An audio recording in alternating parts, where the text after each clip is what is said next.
When Ibukun went into labor, heavy rain and thunder struck, and day turned into night. The doctors and nurses were terrified as a fully grown baby with long hair was born. They ran from the room afraid.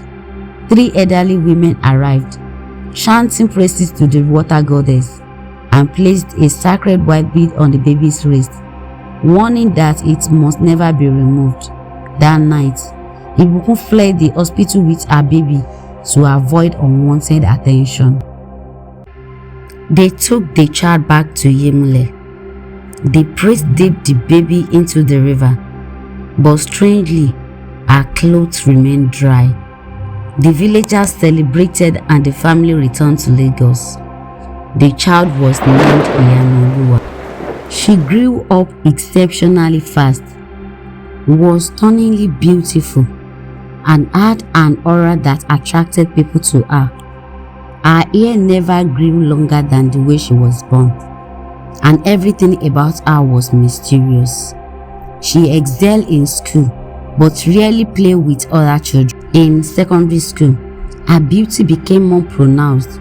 Men and even her male teachers were drawn to her. A new teacher, Itedo, became obsessed with her. He ordered her to cut her hair, but when she refused, he took scissors and cut it himself. The moment the hair fell to the ground, water gushed out, flooding the entire classroom. The students and the teacher ran in fear, and Itedo fled. The water kept rising, and Iyanuoluwa stood still in the middle of it. The school authorities quickly called her parents. When they arrived, she told them, "Take me home. Take me to Itedo." Ibukun was confused because it had been years since she visited the village and no longer remembered the way. But as they drove around, Iyanuoluwa guided them with the precise direction. Iyanuoluwa was taken to Itedo village. When she got there, she started asking for the names of the old priests who used to worship the river. People in the village were surprised how a young girl like her knew the names of those priests. Some of them had died, and some were still alive but very old. Iyanuoluwa started visiting the homes of the priests one by one, asking to see them. They were able to find some of the priests. When she met them, she told them they really needed to go to the river. Iyanuoluwa entered a car that had an open roof, so people could see her head. But something strange happened. Even though the car was driving to the river, the people who were walking on foot reached the river first, and they saw Iyanuoluwa already standing in the middle of the river. Everyone was shocked. How did she get there before the car? When the car finally arrived at the river, she was no longer inside it. It was clear something mysterious was going on. When the old priest arrived at the river, they performed some special ritual for her. After the rituals, Iyanuoluwa came out of the river, but here was another surprise. She was completely dry. Meanwhile, the priests who were with her were all wet from the river. This shocked everyone even more. Iyanuoluwa was not just an ordinary girl. After the rituals were done, Iyanuoluwa and her parents returned to Lagos.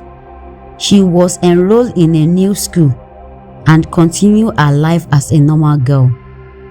Back in Itedo, the river was doing well. Even some pastors used the river for baptisms and prayers. But things changed after the king died and the old priest also passed away. Their children took over, but they didn't know all the rituals. All they knew was how to celebrate the festivals. They didn't understand how to properly take care of the river or do the right spiritual work. The new king was not chosen because he was wise or spiritual. He was made king because he was rich.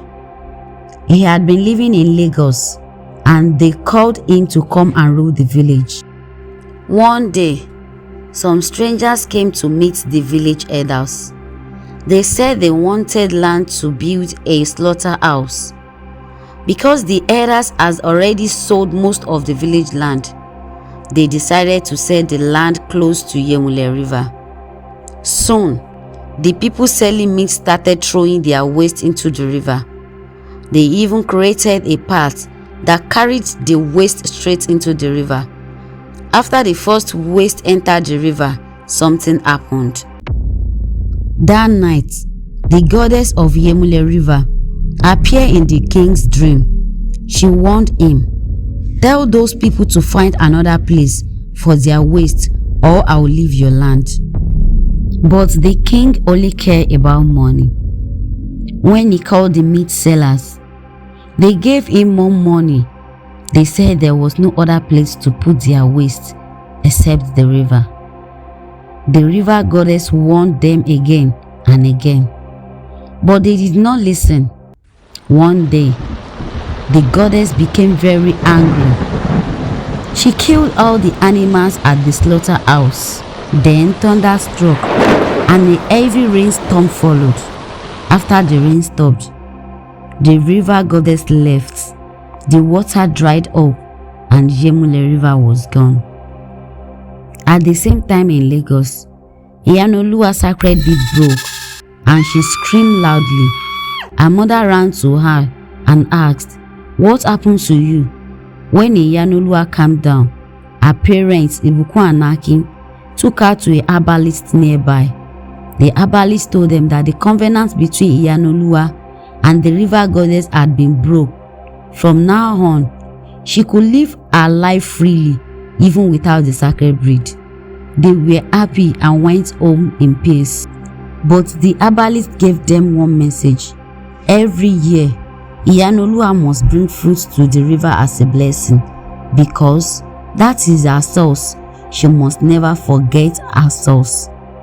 Today, Yemule River is no longer like before. The water is now too small. Even a child cannot bathe there. Maybe, if the elders do the right things and perform proper rituals, the river goddess may return. Thanks for listening to this story.